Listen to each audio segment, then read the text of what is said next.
I thought maybe we'd start with a couple of questions sort of that let you get to know Bob a little bit. So they played one of the great Super Bowls of all time last month. Which of the teams did you like? Really? We're going to do sports questions? When I thought, I don't even know who plays. That's right. You don't. Tomorrow's the Oscar broadcast. Who would you think is the best picture nominee? I have no idea. Because you don't watch a lot of... Right, yeah. Breaking Bad or Sopranos, which of those series did you like best? Yeah. You're just not on my channel. Because you live... What I'm trying to convey is you live in Bob world. Right. But what do you do? Tell them what you do now. I live in the scientific bubble. That's just about it. I mean, it's my work is my life. Whether I'm working or having fun, it's pretty much the same thing. So it's, I don't know, I pretty much do the same thing. Where you live and what you do, your business. I unfortunately live in Michigan. And glad to be here. Yeah, I would really like to be back here. But, the business is United Nuclear Scientific. We sell and build much of scientific equipment and supplies, supply it to schools, universities, the government, everybody. We also do contract work. We do R&D work, design, construct, prototype, gadgets, weird things for different companies. If they have a problem or something they're trying to solve, they'll come to me and just say, make this work. And, so we do. But the bulk of it is really just selling scientific equipment and supplies and, trying to bring that back. Back when I was a kid, used to be able to go into a hobby store and buy chemicals and have a chemistry set. Now, if you see any glassware in somebody's house, you just think they're cooking up meth or something like that. So, we try to change the tide and bring back hands-on stuff into, the current generation. That's one of the stories told about you, right? That you had a meth lab, among others. Oh, yeah, that's true. Yeah, I forgot about that. Do you have any government contracts? We do government contracts. You see where that could go. People, he's working for the government, they're paying him off. He did his job, spread this information. Now he's working for the government. You're not working for the government. No, I don't work for the government, but, if there's contracts, I bid on it. And, every faction of the government doesn't know what the other one's doing. It's a complete mess. I wanted to give them an idea. The question is raised. You're not a scientist. What kind of scientist are you? And I haven't been to your house in Michigan, but the last time I visited you, it was in New Mexico, and there was something built in the house, the building right behind your home. It was, as I recall, a 30-foot particle accelerator. Yeah. You built it. Yeah. What did you do with that? What do you do with your home particle accelerator that's 30 feet long? Well, at the time, we were working on an efficient way of storing hydrogen for, automotive use, so it can be used as a fuel. And some of the most efficient hydrides, materials that absorb hydrogen like a sponge absorbs water, were restricted because they were used in thermonuclear hydrogen bombs. And so you couldn't purchase these materials, but there was kind of a loophole in the law where you could make them. So I had to make the particle accelerator to make the material to use and run tests on. So that's what that was all about. You moved to Michigan in part because you thought that you were going to have some help from state government with the system, right? The hydrogen system. Yeah, kind of. I mean, a lot of things changed. I mean, we moved partly because, family reasons out there and just to get a change from the Southwest, which I regret. And, there was a lot of, at the time, there were a lot of unemployed auto workers, and we thought, we can hire those. But, a lot of things happened. The recession happened, and also not at the same time, but around 2008 or something, the Chinese, who at the time were making a lot of the rare earth elements because they did it cheaply, and the U.S. mines had shut down years beforehand, decided, boy, now that, we pretty much control the market on it, we're going to go ahead and crank up the price, 10 or 100 times what it was, and it really made what we were doing impossible to do profitably. So, your business is science-related. You sell scientific equipment. You build things like particle accelerator and jet car engines and things of that sort. But I think if you've heard me talking earlier, you'd have to agree with a lot of people that you don't fit the mold as a typical scientist? I mean, you're not a member of any science organizations, are you? No, no, no. Do you write papers? You submit papers? I mean, not typically, not in the normal sense. I mean, when I first went to Los Alamos, what was really annoying to me was the typical pompous, self-righteous scientist, and they would come into town and, interact with the ordinary people and, use terminology that was over their head just to get them to say, well, what do you mean by that? And their chest would puff up and, it'd boost their ego. And it really annoyed me.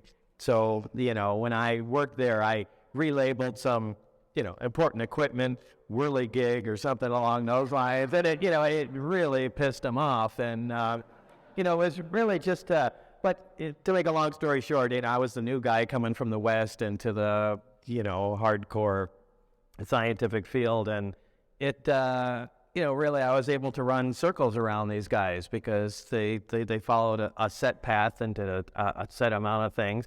Their support teams were very limited and weren't engaged in them because they had no idea what was going on. They never took the time to, bring these guys in. But I don't know. I just looked at things from a different point of view, and I simplified things. So explaining technical matters on a simple level, and I do that a lot. And people say, "Well, boy, you don't talk like a scientist." Yeah, I'm trying to make everyone understand. But and it works. If you talk on a simple, basic level, everyone is going to understand what you're talking about. It's easy to talk over everybody's head, but all that does is make you look like an idiot. When I first met Bob, I remember going to his house, and there was a skull and crossbones flag flying over his house at the time. He had this giant jet car parked in the driveway. He had these videos that he shared with me that we used in one of those reports where it's a lot of machine guns. He had a lot of really interests, the kinds of interests that you don't associate with scientists. I mean, you heard my comparison to Edward Snowden. I hope it didn't make you uncomfortable, but I mean, it's sort of the same vein. There was a guy who had no academic credentials. He didn't make it through high school. He took online hacking classes. He worked as a security guard. The next time they hear from him, he becomes a computer expert for CIA and NSA. And sort of fits the mold. He doesn't fit the mold in the same sense that you don't. No, but he fits the new mold. He doesn't fit the old mold, just as what we're used to seeing. But I don't need a degree. No. They're looking for talent. I think they learned a long time ago that they were missing a lot of creative people and people that would think outside the box. And if you really want to move forward, that's where it is. Especially with computers. Oh yeah, no doubt. Yeah, and that's real. Let's skip to flying saucers. You got hired through EG&G to work for the U.S. Navy. Yes. Remember the first day out there? First day out where? Day out at the facility. Well, the first day was going to, Area 51 proper and signing all the agreements and doing all that stuff. Signed agreements. What kind of agreements did you sign? It was really paperwork and going over, exactly what I was going to be doing, and it was a lot of security stuff. I mean, they were questioning, my family, where we had moved. It was, boring, nothing. They had investigated you. They'd been around talking to everybody you knew? Yeah, clearly. And because I already had previous security clearance, it made it a little earlier, as opposed to somebody starting from scratch, which typically takes like 13 months, from what I understand, to do a top secret or civilian Q clearance. Did you have the clearance that you needed to work there when you started working there? Or did that? No.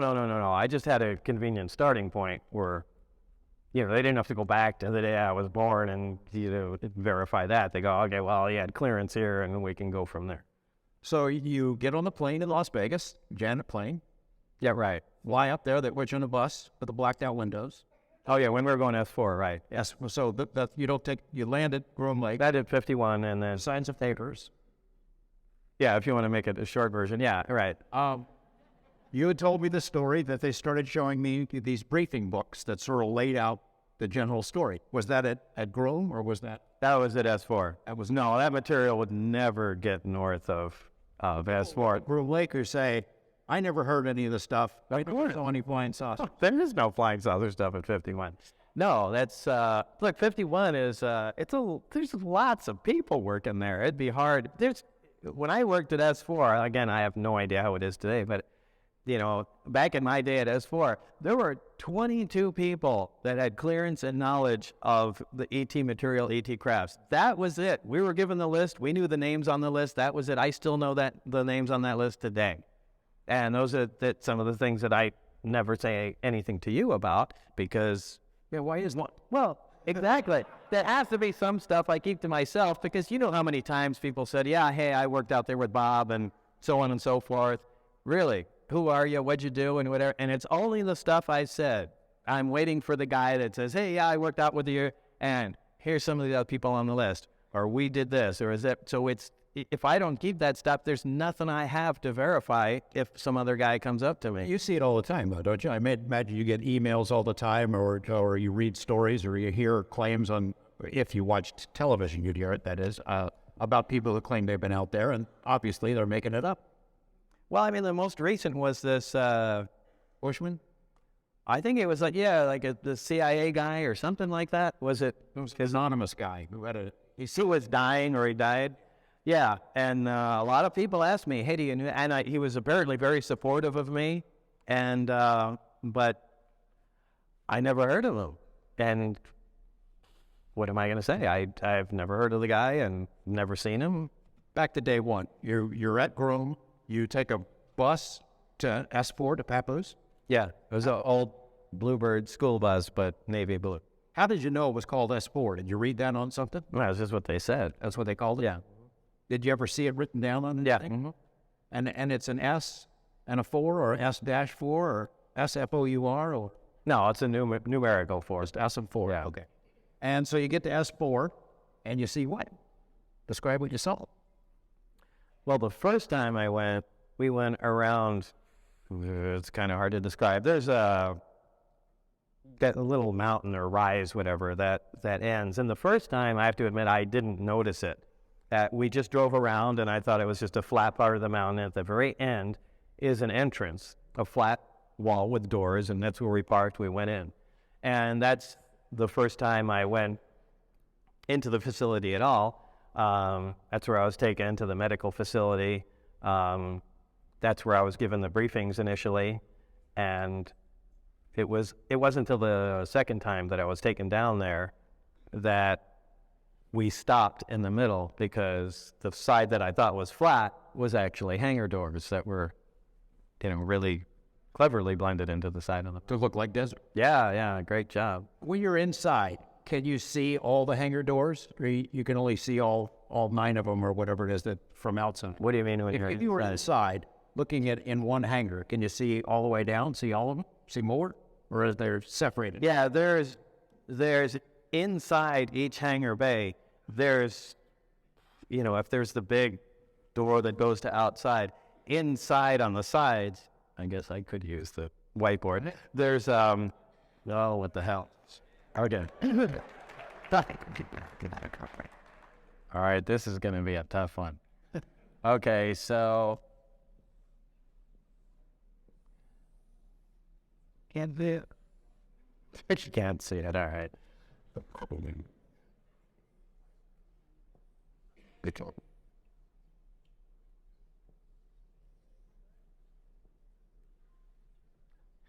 Is that making any sense? So there's the doors here where this is, Papoose Lake.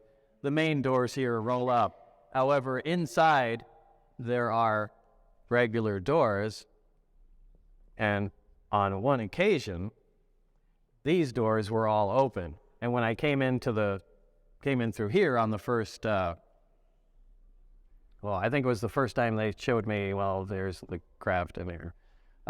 These doors were all open, and you could see that there were different craft in each. Yes. So those are the doors I'm talking about. Let's talk about the whirly gigs, or whatever you want to call them. So talk about the first time you saw one of them.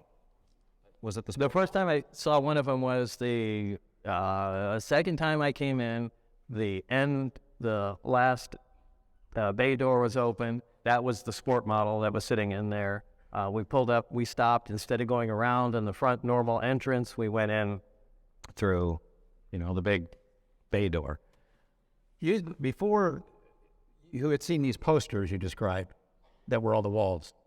Yeah, they're here posters. Describe what. Yeah, they went through the trouble of actually making a picture of the sport model that was lifting, obviously off of Papoose Lake, because you can see the background there, and it just said "They're here," and it was like a commercial poster. I mean, they looked like they were lithographed. I mean, they must have been printed on site. They wouldn't have done that out there, but Somebody's idea of a joke. yeah, it was good to see that level of I don't know, lightheartedness out there. First day you get a look at the sport model, what do you thinking to yourself? Oh my God, what are you thinking?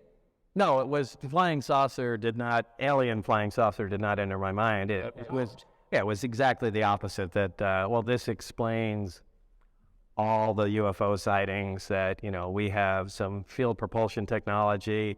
It has to be in this shape or form, flying saucer type, and this is what people have been seeing for a long time, thinking that they're alien craft, and it made perfect sense to me. It's like, great, I'd really like to be part of this project, advanced propulsion.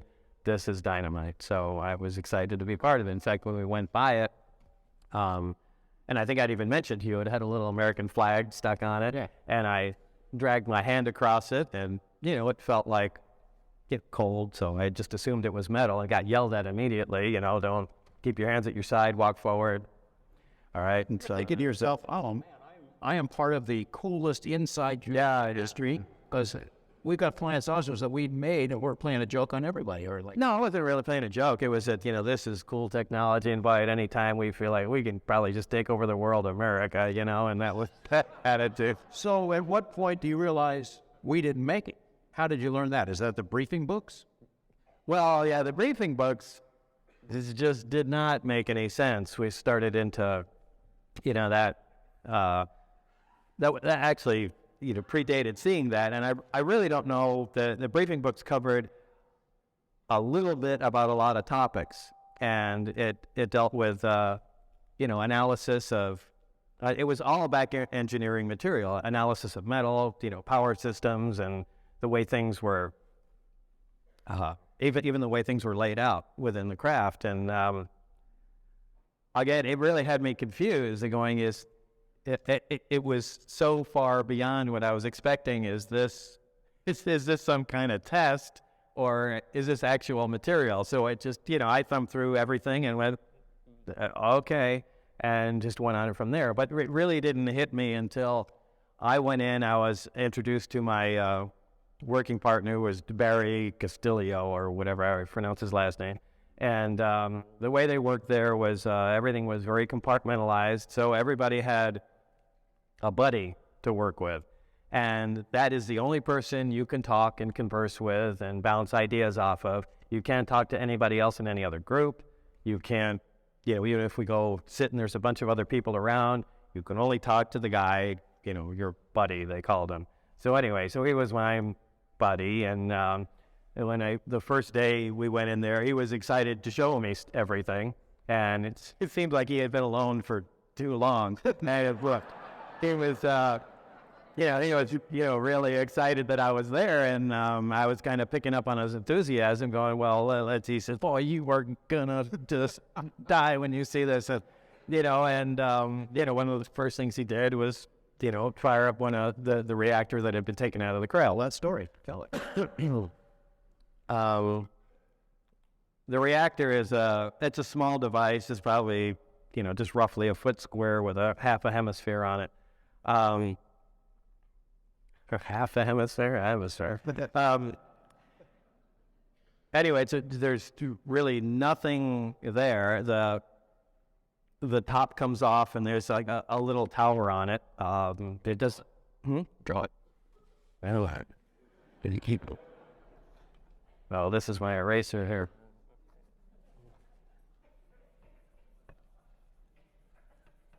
Did you see the drawing in the back? No? Oh, these guys can't. That's not fair. I have to watch it on the screen.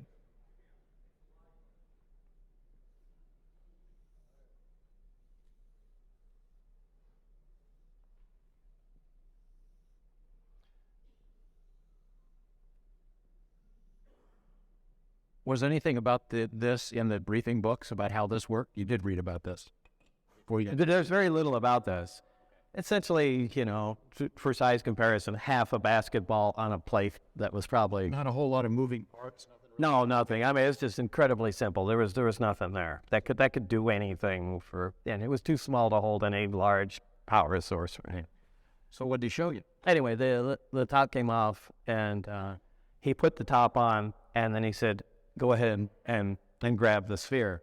And as my hands approached it, I couldn't touch it, which was fantastic. And if you ever played with magnets, I'm sure everybody has. You take two like poles of a magnet and you can kind of feel that bounce. It was exactly like that, but it was my hands. They were magnetic. And he says, "You're feeling an artificially produced gravitational field." And that really floored me. And, I began to run through in my mind, how can this be a joke or faked, or there's no way. And that's the first time that it was kind of a domino effect than what I had read in the briefings and going, these guys aren't kidding. This is unbelievable. Let's go back to briefings for a second, and then we'll come back and you can tell us a little bit more how this operated. In the briefing books, you see the craft described, and then you get into some more exotic stuff that you had to wonder, are they messing with your head? Alien stuff. Yeah, it was a one and only briefing, whatever you want to call it.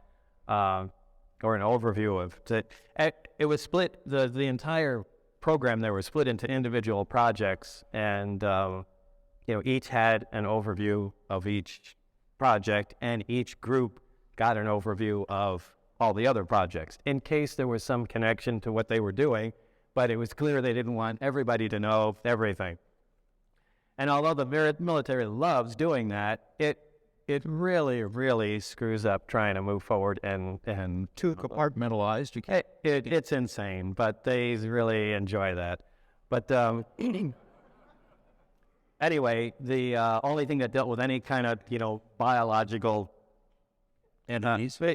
It's essentially what you'd call them. There was just a view of a creature, and like closest estimation I can give you is a gray, because it had a head with the large eyes, but what they were focusing on was a T-cut in the chest, and it was one large organ, and the comments were about how it functioned as a liver, a lungs, a heart, as if all organs had grown together or evolved together, where it was just, I don't know, an all-purpose internal organ. Yeah, I guess I don't really have an analogy for it, but that was it. And the accompanying photographs were that organ removed. It was sectioned. It was showing the different chambers. There were indications of it. There were the weights of the different pieces that they removed. So I don't know where the thing came from. This was just a briefing of something else, but it was. There's nothing in the briefing book that says this comes from X planet, and you're wondering yourself, are they messing with us, right? Are they messing with me? Are they testing? Right. I mean, it really didn't. It really didn't hit me at the time. It seems they wanted me up to speed really fast, so where they were skipping too many places to make me feel comfortable. At the time, I didn't realize that everybody got these, and the people that dealt with the biological connotations of everything were getting metallurgy reports. And again, it was just in case there was some connection, you could kind of raise your hand and say, wait, this thing might relate to us in some way. Did Barry or anybody else tell you why they wanted to get you up to speed so fast? Were there some urgency there, or were they just tired of not making progress, or what was it? It was never really clear. I know there was some accident prior to me being hired, and you replaced somebody who... Yeah, I replaced somebody. Somebody was killed, and it was playing with the reactor, and, they said, well, we're going to be working on the reactor. But, well, but so, yeah, there was obviously a lot of caution being taken, but from what Barry said and what Dennis said, who was my immediate supervisor, was that, they were trying to make leaps and bounds way too fast, and, I was certainly not planning on doing anything like that, especially hearing the news. Well, you say, think to yourself, I shouldn't be here. Why have they got me? Yeah. Please, there's a billion people they could have hired, that I thought would have been, a better choice for that. But, they really wanted somebody. It seems like they were stuck, and they wanted somebody coming from left field with just new ideas, just to get us out of the rut and just move something forward. Man, well, they get the right guy. The mayor of Field. Yeah. I don't know if that's the way to do it. Let's go back to talk about the reactor. So he showed you with this experiment in your hands, you could feel it's a force field, and how they fake that, if they were faking it, is amazing. No, I don't think you can. Then you saw some other stuff, the golf ball Yeah. demonstration. Tell me that story. Tell us. Well, that wasn't really supposed to be a demonstration, but yeah, well, in some way it was. And once I said that's unreal. This is a gravitational field, and you can see that. It's extremely strong by it, and it tapers off, and it's following the inverse square law, which is the gravity, radiation. The inverse square law is essentially the amount of energy dissipates really quickly as distance increases. So that was immediately noticeable to me, and he said, "Well, check this out." And he had a golf ball, and he winged it at the thing, and it bounced off the field, coming nowhere close to the reactor. And we have those suspended ceiling tiles in there, and it knocked it out of place. And he flipped out and said, Dennis is going to be back in here, so jump up on there. We're trying to arrange stuff and fix the thing. And he's knocking the reactor around. I go, "Oh man, it's my first day, don't screw everything up." So, and I'm taking the dust off the thing, and boy, the second we finished, Dennis walks inside and is, "How things going?" "Great, it's up to me."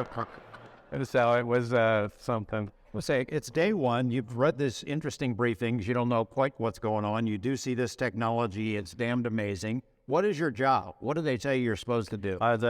The bottom job is not to figure out how this thing works or, let us know what this met is. Just, can we make another one of these? So just let us know if you can. Can we duplicate? Yeah, can we duplicate it? Like it doesn't have to be exact, but find out how this thing works. If we need to make something that's bigger or do it but we want more of these things, and just do it right now. So that was it. And the answer is, can we? Can we? No. No. No, we're just not even in the same ballpark. Is it because of materials, or we just don't understand? Yeah, it's both. Look, this is like dropping off an iPhone in the wagon train days and say, "We're gonna need more of these." Yeah.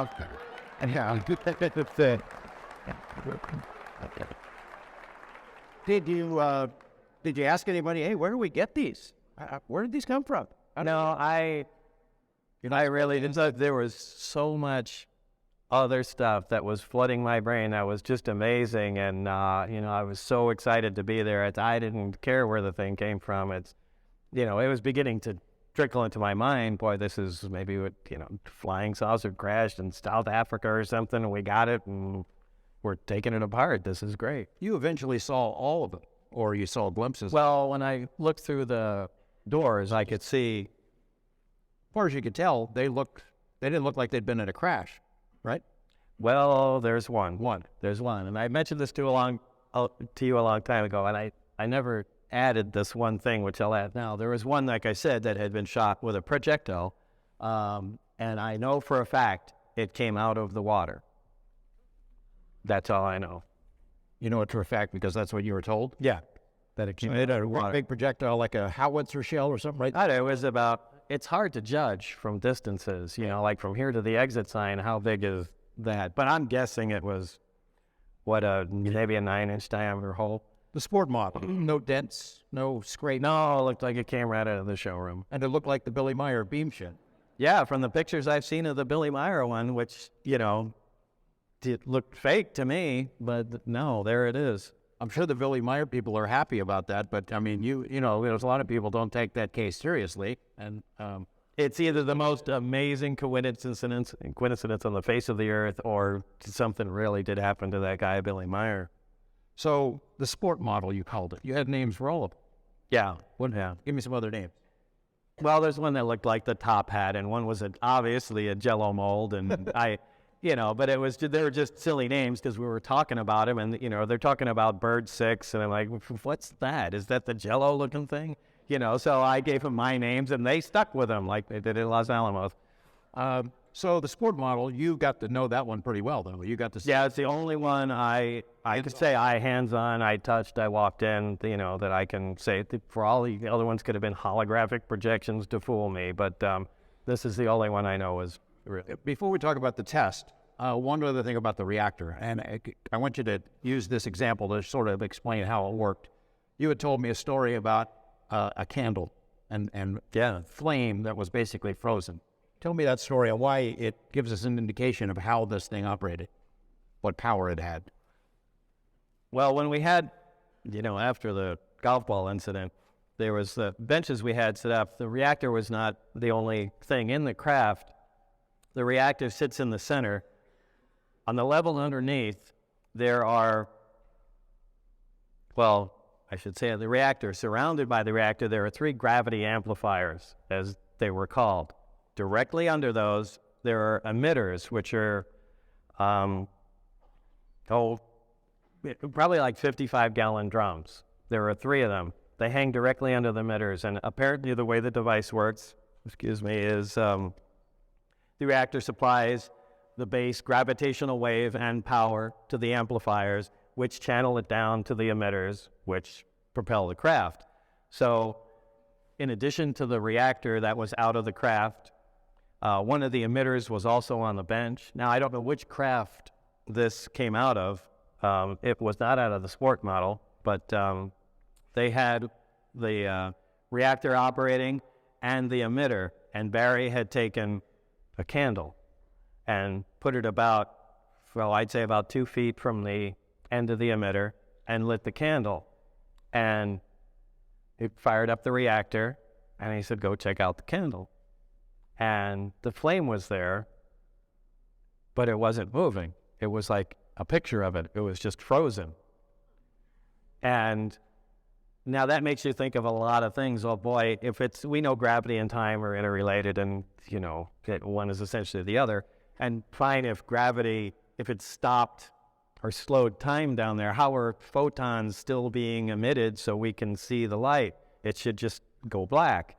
There are a lot of things made absolutely no sense whatsoever with the science we're familiar with. But these were just things he was showing me as a demonstration that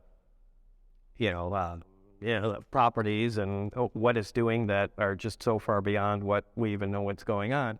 And this had nothing to do with the work. I mean, we're just supposed to make another one of these things somehow.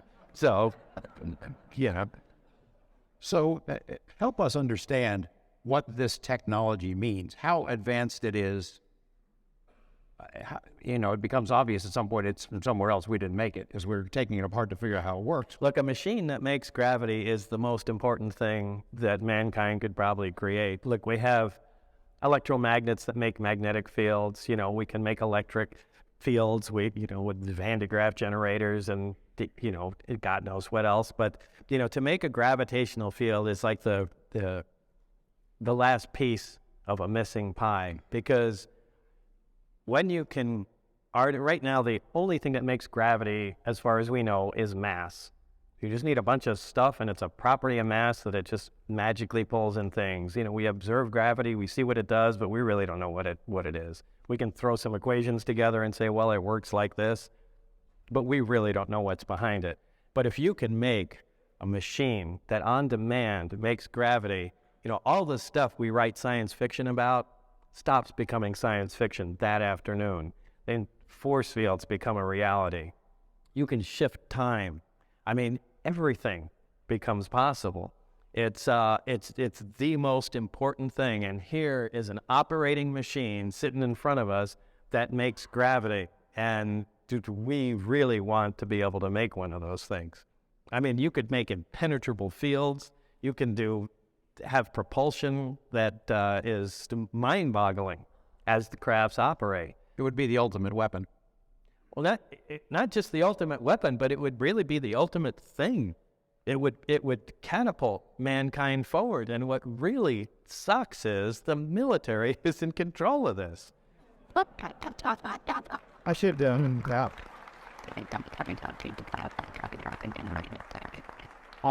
I neglected to mention this during my presentation, but Bob and I have talked about it before. A guy named Ben Rich, who Jim Goodall knows and interviewed several times. Ben Rich was the head of the Skunk Works, which they operated things at Groom Lake, and had been there. They developed the U-2 and SR-71 and Stealth. If anybody would know about advanced technology, it's him and Kelly Johnson. So a lot of people have speculated whether Ben Rich and those guys had incorporated alien technology into some of the advanced airframes that we've got. And I even had a chance to ask him on the day that the Stealth was unveiled out there at Nellis whether any alien stuff was in there. He said no. But other people have talked to him. Jan Harzan, who's here from MUFON, heard a speech that Ben Rich gave at UCLA in which he basically said, we now have the technology to take ET home. We had the calculations slightly wrong, but we can do anything you can imagine. We can travel to the stars. But, he said, the technology is locked up in black budgets and black programs and will never see the light of day. What do you think about that? Well, that's sort of like the same thing you're saying. Yeah, that sounds exactly like what I'm saying. And I hope that's not the case, but I mean, how do you pry it out of there? It really, there should be a lot more people working on this. A lot more. Well, that's sort of why you became disenchanted with it, but we'll come back to that. Let's talk about the sport model a little bit. You got to see it fly. You got to see it test. Yeah, once. Well, Once close up. Barry and I were in the lab. We were working. Dennis came in and he said, there's a test flight going on. Bob, why don't you come out here? Barry, you can tag along too. And that's when we came in, side door into the hangar. The craft was already out onto the dry lake bed in front of, or the lake bed proper, but it was out in front of the door. And probably about 2 minutes after I got there, the craft just began to silently lift off the ground. And there was a guy between where I was standing and the door that had a small desk, and there was some sort of transmitter on it, and he was just on a microphone talking apparently to somebody in the craft.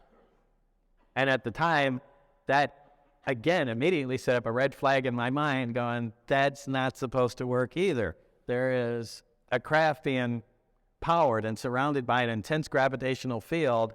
How are the radio waves getting into this thing? It just didn't make sense. But again, very few things did there, and I didn't have much of an opportunity to connect all the dots. But it lifted off the ground silently. There was an obvious high voltage corona discharge. It was beginning to get a little late, but you could see the purple-blue glow. But as soon as it lifted off, 6-10 feet, that dissipated, and it just moved around and sat back down where it was. But it doesn't sound like much, but it was incredibly impressive. There wasn't a sound other than a little hiss when it first took off. But it's a big device. It moved around and sat down, and I mean, I was beaming. It was so cool. You didn't get to. It didn't fly off to Venus or anything. And No. This is their prize catch here. I mean, no one is going out there and taking it out of the atmosphere and risking it. I mean, it was a big deal. It could have. I'm sure. I don't know if they knew how to get it into that mode, but like the test flight data that I saw, they even were very careful on what days to take it above the mountain range where traffic was at its lowest in the surrounding area. So they were very concerned about who could see what and how much they risked the thing moving around. But it was quite a prized possession of theirs. So you saw the reactor up close, and you saw the craft inside, not only the test, but you got in it. Yeah, later on, it was, again, we have to look at everything. We're trying to figure out how this device works from nothing. So, and its technology, we can barely grasp. So, obviously the placement, orientation of the components and subcomponents might be critical to the operation of it. So I was let in One time there were several other technicians in there doing their own thing. I don't know what they were working on, but we wanted to see where the reactor was, how it was positioned, where the amplifiers were. And this is when, I described to you there was access to a lower level to where the emitters were, which was a small hexagon-shaped area that had what I thought was a really creative collapsible doorway. And I guess the only analogy is if you take a 6-pack of beer that comes in bottles and you take out the little divider there, if you stand it up by itself, it's really strong. It'll hold a lot of weight, but you can easily collapse it flat by the side. This is essentially a metal version of that, and it was a hexagon shape with a little hole, and you can walk on it, but you can just put your finger in the hole and pop it, and the whole thing snaps over to where you have a hole you can kind of stick your head upside down in, which is what I did. I just leaned in there, and they wanted me to see how specifically how the arms that held the emitters connected to the bottoms of the amplifiers, and those in themselves were fantastic technology. Describe the interior, what it looks like. It's very, very bland. If I, again, was to give you an analogy, I would say it was if you put all these components in there, pretended everything was made out of wax, heated up for a bit and let it cool off. There was never a sharp angle anywhere. Anytime something sat somewhere perpendicular to it, it had a radius of curvature to it. Everything had a smooth curve everywhere. It was all one color. Was it all one piece? It looks like it was one giant inject molded thing, but there was not a seam, there was not a rivet, there was not a fastener. It was just all there. Any buttons? No place to put in the key? No, and there's no wiring. You mentioned about, I'll use the term, furniture, because we both got a lot of belief. Furniture, yeah. Well, that was because this was, I think, the first interview on TV, and I was frightened for a couple of reasons. First of all, I wasn't supposed to be saying anything, and the fact that it was on TV, and I didn't know what kind of big mistake this was. And so you asked me what was inside or describe, and I was trying to think of the word seats, and I couldn't in a million years get that out of my mind, and all I could say is there's furniture in there. And I know it sounded ridiculous, and everybody said, well, that guy can't be a scientist. He doesn't even know what the word seat is. It's just stress does that to you. It was the size of it, though. It was small. Yeah, it was, yeah. Well, yeah, that's quite a critical point. Everything was very small. It looked like, maybe that's where it popped into my mind, because I was thinking of, the children's, furniture set or tea sets you get for little kids that have, the little molded chairs and little tiny, but that's exactly what it looked like. It looked like a little furniture set for kids. So, and obviously it was uncomfortable to walk around, and when you first come in the side, you have to hunch over. The only place you can stand up comfortably is, right by the reactor in the side. So whatever built or used the thing was obviously smaller than my stature. I'll come back to the term, the kid. So somebody did the test. Somebody was in it. They must have figured out a little bit of how it operates. Yeah, obviously. And in the sport model, the one that I went in, they removed one of the amplifiers, which was really shocking to me. Now, the reactor and emitter, all those were in that one. So that must have come from another craft, which made me at least partially to believe that these all may have the same power systems in them, which, really makes you think that's... So the one you had at the lab that you were working with... Yeah, components had to come from somewhere else. That was in the sport model. Yeah, but wasn't the sport models. So you can extrapolate and say... They all... Yeah, it's kind of like a Chevy. They all have the same kind of engine, and they're different, but I don't know. It's all conjecture. Let's talk about the fuel. So big, it's an interesting part of the story and a bone of contention for a lot of folks. Element 115. How did you know it was 115? Describe its properties. describe its property. Why? What does it do? Why Well, is it so miraculous? Well, let me put it this way: we weren't given the task to say, analyze the fuel, find out what it is, and but they just, again, the thing was, and there was a lot of push to it, was to, what is that, and do we have any? And that's it. And these guys really do talk and think like that. It's just, what did you guys do today? We just looked at this the other day. But,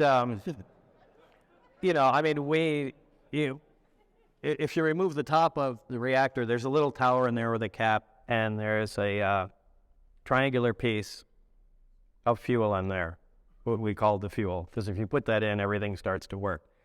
We analyzed what was there. Now, somehow, again, we didn't have access to all the information, but somehow Los Alamos had something to do with either keeping or storing the fuel. Now, we did all kinds of tests on it, not just us. We had to send all that equipment isn't there. We don't have, all kinds of interesting spectrographs. But we had it tested, and we just wanted to see where this was on the periodic chart, what kind of peaks we get off of it, and, maybe it's just, a unique fuel. Maybe it's just some, a blend of a nuclear material. But when it became obvious that this isn't even on our usable periodic chart, that's essentially where we stopped, and said we weren't going to analyze the material and see if we could make it. We just wanted to know if it was something that we could possibly use, and it wasn't. You told me that we couldn't make it. Why couldn't we make it? Well, it's just like any heavy element or super heavy element, more specifically, the only naturally occurring heavy elements, uranium. I mean, as soon as you get anything heavier than that, a larger number of protons, you have to make artificially. And that's a difficult job, because you either, like to make plutonium, which our country loves, you have to take, other materials, put them in a reactor, let it run for a couple of years, and then you can, in the case of plutonium, you can chemically separate out, the small quantity of that. Now, even heavier elements, there's more difficulty obtaining. Extremely heavy ones, like 110. You have to make that on an atom by atom basis, an accelerator where you're, accelerating single atoms or beams of other atoms, near the speed of light, smacking them together, and it doesn't make a usable quantity. I mean, you may get the interaction you want, and it flies off and hits a detector, in a fraction of the speed of light, and you go, but that was 115. And, that's when they say we synthesize 115, that's what it is. It's not like a cup pops out and we've got some, it's just, a particle comes flying out, and we go, well, at these angles, at this magnetic moment, at that speed, it will be 115. And if you get a peek at that, boom, it comes off. It's a little display on a thing, and right, we made 115. But, to actually make usable quantities, forget it would take, the entire resources of a country forever, to get a gram or so. How much was up there? Well, they say there was 500 pounds of the material. Now, was that recovered in a craft? Was that separate? They certainly didn't synthesize it, but, where it came from, I have no idea. But again, Los Alamos had something to do with it, because they renamed it LA 1000. I know there are shipments back and forth there, but I think it had to be, from what I understand, it had to, if you assume a cylinder of this material, it has to be machined into a cone, and that cone sliced, it has to be stacked first, like a bunch of quarters stacked on top of one another, then machined into a cone, and then sliced to be usable in the reactor. Now, all of that had to do with the metallurgical guys, and we weren't even allowed to know why, but I knew that was necessary for whatever it's worth. Reactor doesn't work without 115. Did you ever do an experiment to try some other kind of fuel? No. I mean, quite honestly, we really didn't know what was going on there. I mean, we had a basic idea of, at least we thought. Again, we just had a report to what was going on, so it's not like you can ever say, we really don't know. We've been working on this 2 weeks. You better come up with something. So it's, like we think it's an accelerator, and we've identified that that's 114, 115, 160. It looks like it's 115. It's an element, and you have to explain this stuff to guys that absolutely have minimal scientific background, and just try that when you're dealing with stuff that's not even from the Earth. So how does it work? I mean, yeah, how does it work? What you learn, you get a piece of it, a triangle. It's in, and how does it? Really, you just put the. I wish I had that model that. It's in my car. Is it really? Okay. You just put the fuel in there. There's a little cap that sits on top, and then as soon as you put it, yet nothing happens. But as soon as you put the lid on, it turns on. There's no on switch. Yeah, it's just it's like it attains resonance or something. It just is on. Which makes you wonder, how does it work in the craft? Because no one's taken the lid off, because in the craft, it sits on the ground and there's a conduit that sits over it and goes to the top of the craft. So, but it's not clear how anything works in the craft. And it generates gravity. Oh, yeah. Yeah, it generates its own artificial gravitational field, and that lifts the craft off the ground. We've had conversations in private about how this accounts for some UFO cases. I mean, it in effect achieves invisibility in a sense. You could be saying, oh, yeah, absolutely. Yeah, because light, it will bend it around there, and sorry, I didn't leave that. I left out that pretty important observation. When the craft was up, I mean, you could walk underneath and look straight up, and you can't see the craft until you step to the side, and it becomes visible again. It's quite amazing, So it bends light, just like you could see on a hot roadway in the summertime how heat would affect that coming off of But here you're in a much more controlled situation, and the shape of the gravitational field, the artificial field around the craft, if you look at that and then we're able to stand at different vantage points, you can just look around it. Now, this isn't something new. We know this from, looking at faraway stars. They call it gravitational lensing, where a star might be over here, but because we're looking around another star, it bends light. And, but here again, here is an artificial source, a machine that does this, and that's everything. But yeah, like I said, all the science fiction things become reality. There's your invisibility cloak, there's your, impenetrable force field, here's your field propulsion system, and, here's you're even beginning to tamper with, potential time travel. It occurs to you, hey, this could work not only in space, but underwater. Maybe that's why the Navy's interested. Running the program. I mean, it's odd, isn't it, that it's the U.S. Navy running the program out there? That never occurred to me. Huh. No, I swear to this, I never even thought about that thing operating underwater. I wonder how. It's fine, though, wouldn't it? I guess. I don't know. I mean, yeah, I don't understand why I wouldn't, but it'd be interesting to see what the water does. You had said, I remember that I could barely get my pointy little head around it when we were first talking about this, but that if somebody had one of these and were out in space and wanted to come to Earth, in essence, they're not propelling themselves toward Earth. It works differently, right? Yeah. In fact, the two modes that the craft operated on are, they label Delta and Omicron configuration. Delta meaning using all three amplifiers, and Omicron obviously meaning just one. And the way the craft would work is, get rid of my reactor here. Now I'm going to draw a really bad flying saucer. All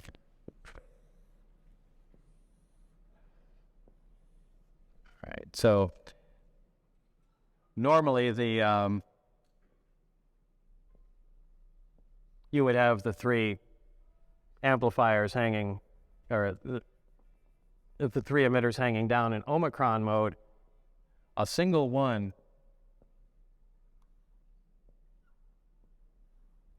would swing sideways, and you would have the other two sitting like that. Now, what happens is the two that are facing straight down essentially act like a pedestal where they just keep the craft steady. The one swung out to the side creates a gravitational distortion off the edge. And these, in Omicron configuration, these things really fly unstable. They do not look like any sort of high-tech technology. To give you an example, if you put a bowling ball in the middle of your bed and 2 feet away you take your fist and you push it down, the bowling ball rolls towards it. That's exactly how the craft operates. It focuses the single emitter and creates a gravity distortion, essentially a divot in space-time, and the craft rolls forward, in the distortion. So that's basically how the thing moves around. So, and this is opposed to our conventional propulsion, whether you're using, a jet, a rocket, a propeller. We always take something and accelerate it out the back using the action-reaction principle and, push forward. And these guys are doing it exactly opposite. They're creating a distortion in front and sucking towards it. When element 115, of course, when you're talking about this stuff, it did not exist. We're still years away from it. But you had told me in that first interview, look, we believed that there was an island of stability somewhere, 115, 116, somewhere in there. And maybe someday we'll be able to make it. It didn't exist then, but they've made it since. Tiny little piece, as you said. When that news comes out, some people said, aha, Bob was right. Others people say, aha, Bob was wrong, because this isn't 115 at all. It doesn't behave anything like what you said. There's not 500 pounds of it, that's for sure. So, and there's not 500 pounds. I mean, like they had up there. We couldn't make 500 pounds of it. No, obviously not. And, well, look, you're talking about physical quantities and also, atom quantities from fabricating it. But, the island of stability isn't something that we came up with. I mean, that's been theorized since probably the 50s, that it just looks like in the, physical makeup, or just the geometric stacking, I guess, of protons and neutrons. It's certain combinations, they're stable, and other combinations, they're not. Well, it looked like further up in the periodic chart, boy, if we have ever had anything with 115 protons or something in that range, looks like that might become stable. And, that was actually in our minds when we were trying to identify it. I said, boy, this thing is off the charts. Are we looking at the island of stability? And I'm beginning to get lost here. Well, I was where are we going with this? The 114 that was synthesized. Oh, yeah, so the 115. Again, I think what did they whack together? Calcium and... I don't know, bismuth or something like that. But they did a unique collision and accelerators, and they made a few atoms of it, and they went, this is 115, and it decayed. Now, obviously, this is a stable material, but a different isotope. Yeah, it's like I said. There's we have hydrogen that's 1 on the periodic chart, just like 115 is 115. It has 1 proton. 115 has 115 protons. Well, there's hydrogen, which is protium, which we're all familiar with, hydrogen gas. It's flammable, it's stable, it doesn't, decay. But there's, 2 other isotopes of hydrogen.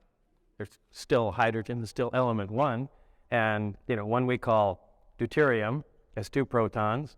It's also stable, but it's different, it's heavier. And there's another one called tritium, which is radioactive, and it decays about half-life about 12 and a half years. Again, they're different isotopes. They have different numbers of neutrons. They have the same amount of protons, so it's the same thing. No doubt 115 has, God knows how many isotopes. We know at least 1 is stable. There's probably, several that are unstable. And, again, if they keep playing around with it, and I don't see why they wouldn't, I'm sure they're going to find a stable isotope. And the whole idea of anti-gravity propulsion, we've heard it from scientists. That guy, Lazar, doesn't know what he's talking about. That's impossible. It violates this and violates that. And you've heard it. You've dealt with it. I mean, Tom was one of the guys that say it violates this. You would have said that before, yeah. And you would have said things about UFO people. This can't be. I mean, you were pretty dismissive about right, which is the way I shouldn't be, and I give a lot of people crap about that too, because, look, if you're gonna work in a scientific field, you're gonna be a scientist, and in any capacity, the most important thing is to keep an open mind, because look, back in time they said 30 miles an hour is the fastest a human body can possibly take, and that was written as a scientific fact. I mean, that's what scientists believed then, and they all agreed on it. And how many other things are we? They said, this is the way it is. You cannot do that. You have to keep an open mind. It's like flying saucers. I used to laugh at John Lear and have a good time of it. I still do, but that's a different story. But, I have to give him credit. He was talking about, they have flying saucers up at the Area 51. Really, John? I just be an adult now. But, there's a lot. And as far as the technology, yeah, it violates a lot of what we know, which concerns me, because some of the things we know are laws. And the reason we call them laws and not theories is because they've been verified time and time again, with experimental proof. And, that's supposed to be cast in stone. So you don't want to see anything that violates the law. Do you see any aliens up there? I know several of the people who submitted questions wanted to ask about aliens. I mean, you did see... this came from, the diagram, you want to call that seeing an alien. The only other time, and I know it's because this one incident I told, that one time I was being let in and dragged my hand across the craft. We went in that door, there's a corridor to the right, and you immediately turn to go to the labs. Well, as you turn to the right, there's a door, and it has a small window on it that has the little wires running through it. I peeked in there as we turned the corner, and that's when I saw, I've told you this before, there were two guys there and a little tiny thing that they were looking down at, and I just walked by, told to keep my eyes forward, and, I think I told Gene that and a couple other people, and I said, well, you probably saw, well, not that Gene said that, but, you probably saw an alien or whatever. I don't think that was the case. I just think even to this day, I think they had a little doll or something, because they were trying to find out, whatever size creature would fit in the craft, and, they were... You recognize the term the kids? Did you ever hear the term the kids? Yeah. And that's referring to? The creatures that ran the craft. So they called them the kids, wherever these craft came from. But you never got an answer how we got them? Or... No, that was just incidental talking that, had nothing to do with me. You've heard all the stuff over the years. Of those who don't believe your story, they believe you're either making it up or it's disinformation, that you're working for them out there that's spreading the story. So you're making it up? No. You couldn't make it up? No, really? No, I'm sorry. That's way too much for me to handle. No, really, I don't. And I know, look, a lot of people are into, UFO stuff, and I just kind of exploded onto the scene and said, hey, I don't follow UFOs, I don't follow reports, I don't know who's researching what, I don't know the names of people involved, and but on the other hand, I know people make their living doing this sort of thing, and if I just pop in one day and say, hey, this happened to me, I did this and this and this, but I'm out, I'm not part of this, I can understand how that can interfere with their income stream or their belief system or whatever, and they need to attack me. But look, what I said happened, absolutely happened, period. That's it.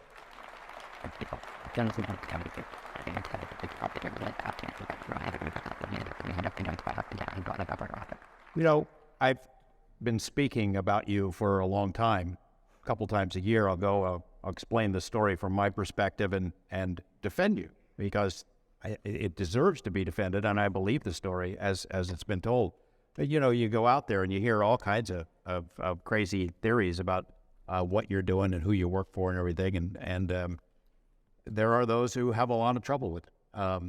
I can understand that. Look, if the tables were reversed, I honestly could not say I would believe my story. Look, there's not enough, I can't provide enough information, and so in some cases won't, to back up my story. And if the tables are reversed, I have to take that other side and go, look, guy, unless you can, provide more proof, I just can't say that, I'm behind it. And I have to agree with that. So why did things go south for you? It seems like a scientist's dream to work on a program like this. Why in the world would you walk away from that or tell anybody else about it? Were you picked because they figured you would tell somebody about it? No.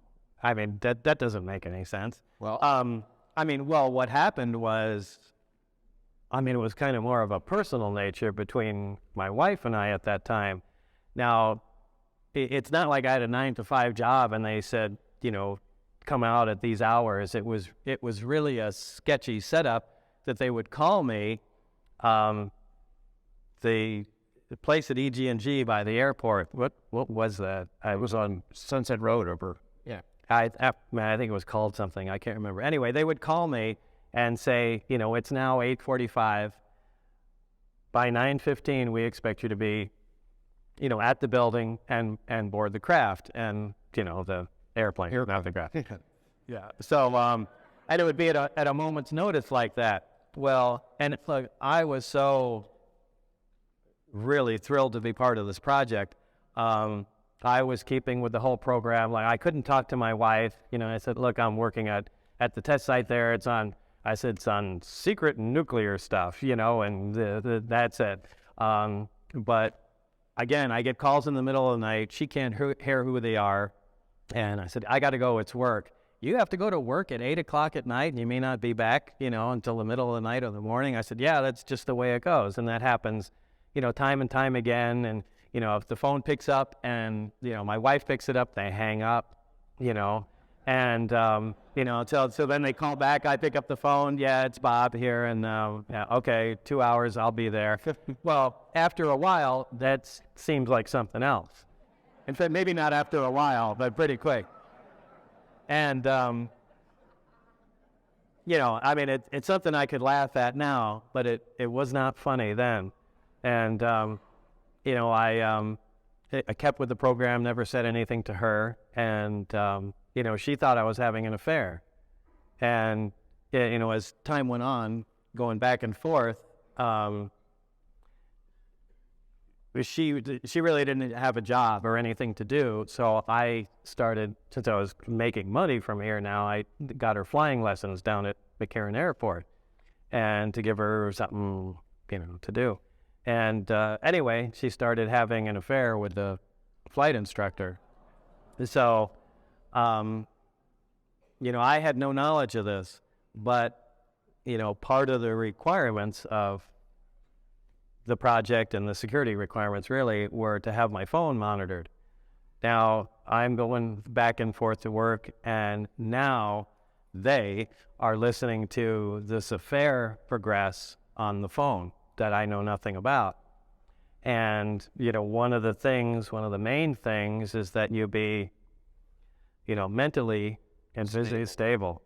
And they're really concerned about that. So it reached a point one day where they didn't call.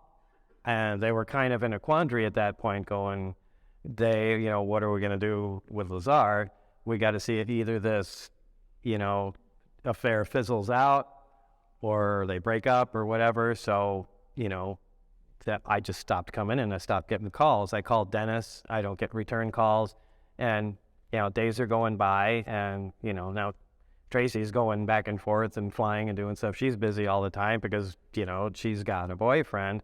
And, I'm beginning to get really concerned. I mean, these guys are so over the top with security and, we want to know everybody that knows this material. We want to know where they are 24 hours a day, so on and so forth. So they're not even calling me. What's going on?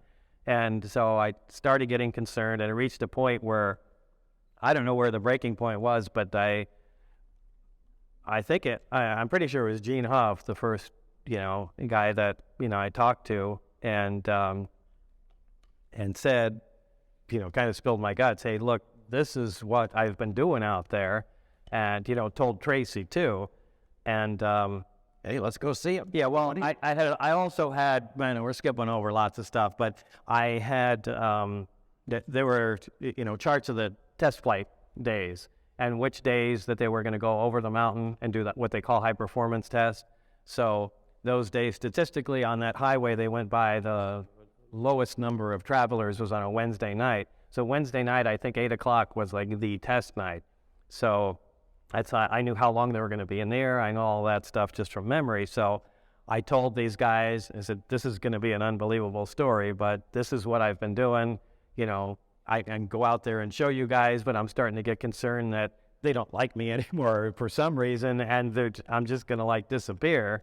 So I just want somebody else to see what I had done in case I'm just gone one day, and at least you guys have a story. So we go out there, take everybody, and, the story. We go out, it's, 8 o'clock, everything happens like I said, and, it lands, and then, now it finally hits Tracy. Oh my God, he wasn't having an affair. And so, she breaks off the affair, and it is just a giant mess. It's embarrassing. Yeah. Them up. But I mean, it is the human side of the story that but the other human side, as I alluded to it in my talk, is that there's stuff that happened to you in that period after they caught you. The third time they went out, they got caught. And so they want to talk to you, and they're very upset. Dennis in particular, the guy. Oh, yeah. So they want to talk to you, and then a whole series of really bad things start happening. Share with us a little bit about what that period was like, because it's hard to convey it, and that it was really going on, but it was real. Yeah, it was I guess it started when we got caught. When we got caught that time. I can't quite remember which time that happened, but we had gone out again with the test flight data 2 times and been there on Wednesday nights, and Gene Huff, and we had an ever increasing amount of people that we began to trust to go out there, and which was getting really ridiculous. I think we even brought a motor home out there. We're parked out on the road because nothing. Now, once you start getting away with something, you get a little cocky and thinking, boy, they can't see us. So we're out there, and, Gene and I kind of joke around sometimes and say stupid stuff, pretending that someone's out there listening. So we're sitting out there on the dirt road. The test flight time is coming up. We're sitting, leaning on the front of the car, and Gene says something to the effect is, well, I hope out there they don't realize that we've got those other 150, team members out back with, automatic weapons and everything, and they're getting ready to storm the base. And I said, they can't possibly know about all those guys, And so right after we said that, now it's pitch black. You can't see your hand in front of your face. Not 50 feet in front of us, you saw a little green thing fall on the ground and roll to us. And they're both saying there, what? And as it turned out, there were a whole bunch of guys standing there in the dark watching us through night vision scopes. And after I said that, a guy dropped one and it rolled over to us. So they turn on, turn on the lights. Okay, everybody come with us. And, that...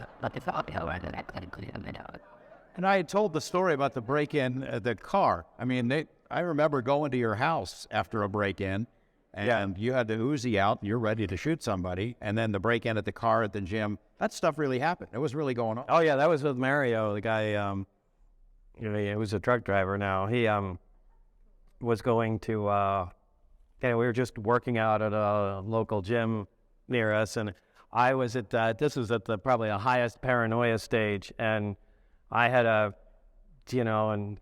Uzi in the front, and, Mario and I got to the place, and I said, okay, it's loaded here. We're safe to go outside. And we open the car doors, we close them, and we may even make a joke about it. We lock the doors, we try and open them. Okay, the car's secure.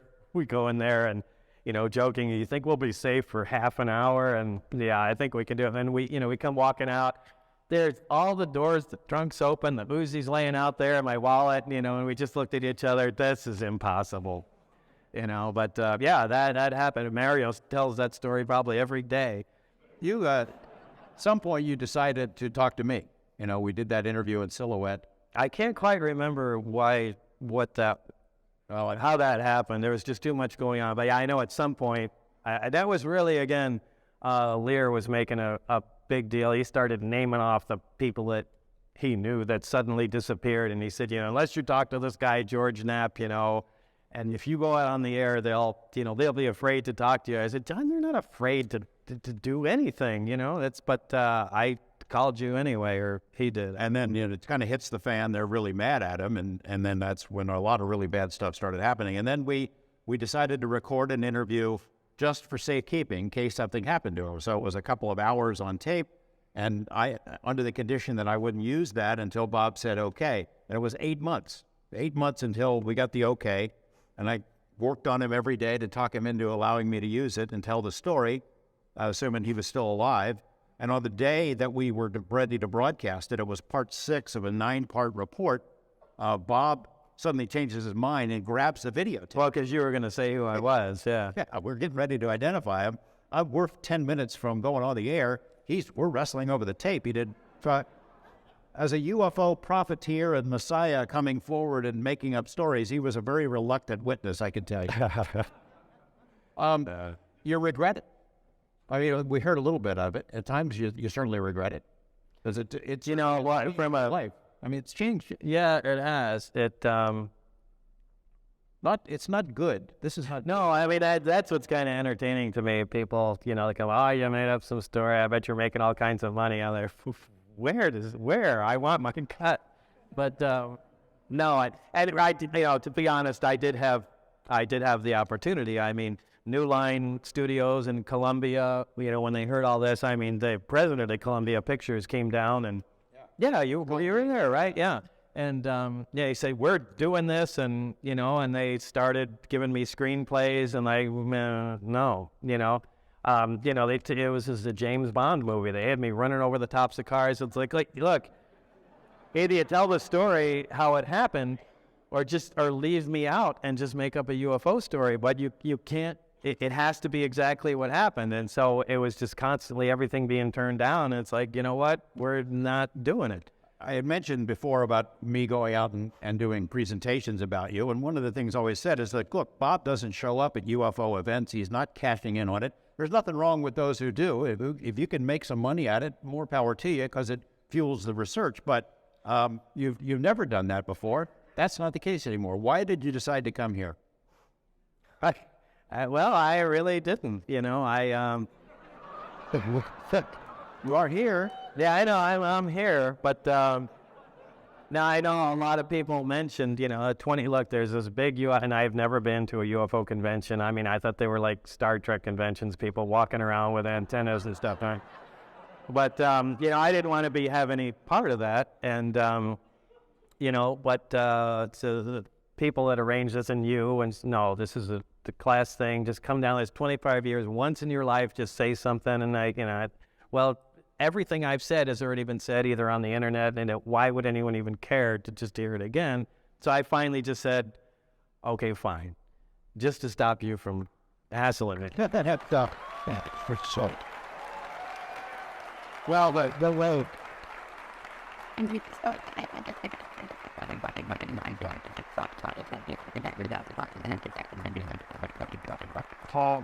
But it really didn't end there, and that was just a moment of weakness. And then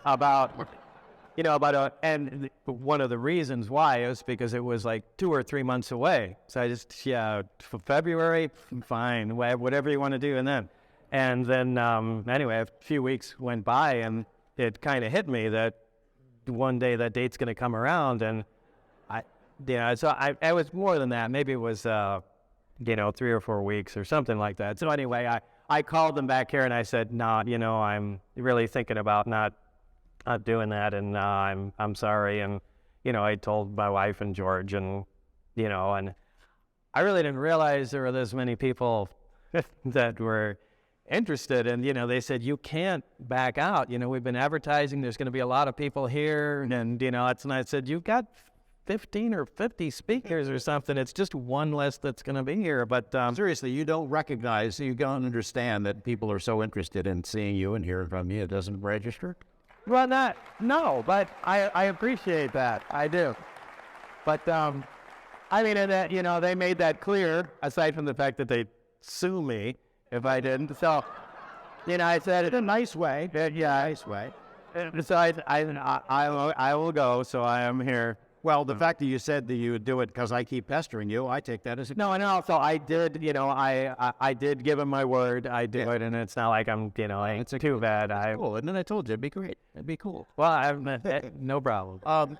When you look at, you heard the presentation about how far this story has traveled, how many industries and businesses it has launched. The extraterrestrial highway, that's from you. That Las Vegas 51 baseball team. Yeah, people jumped capitalizing on it really, really quickly. It's amazing, isn't it? I mean, when you see Area 51 mentioned in movies, in some Tom Hanks movie or, Independence Day or something, it's overwhelming.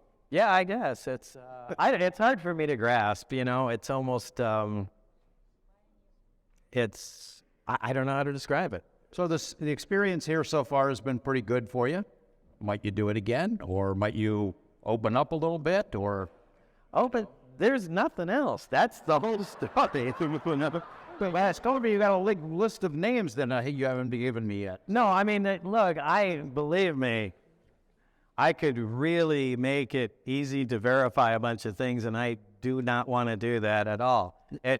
I really would prefer people don't buy the story, because it makes my day-to-day life has nothing to do with UFOs, and being the UFO guy is a big problem. It's hard to get contracts and be taken seriously, and I don't want, the last thing I want is a movie coming out or something like that. It would be a catastrophe. Well, it'd be a great movie if they made it right. Well, I don't know. It was amazing. A couple of years ago, there's the story about this Russian spy that was killed by use of polonium. And so, oh, yeah, they called me, right? National Network people want to do a story. Let's see, where can we get polonium? And they find online, well, here's a guy who sells it. It's Bob Lazar. Yeah, yeah, they were at the house the first day.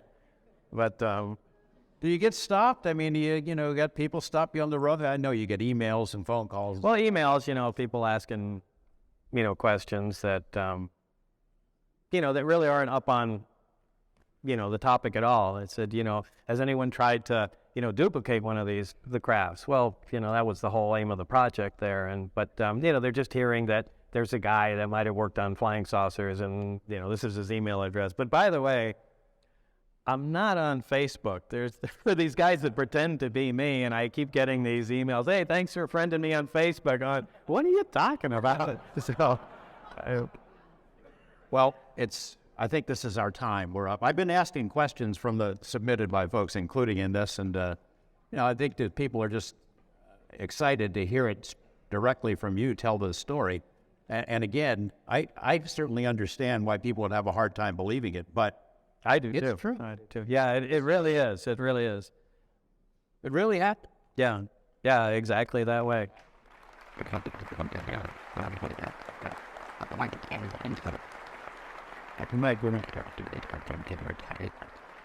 want to thank you all for coming. Hope you enjoyed the conversation with Bob, and maybe I can pester him into doing this again sometime.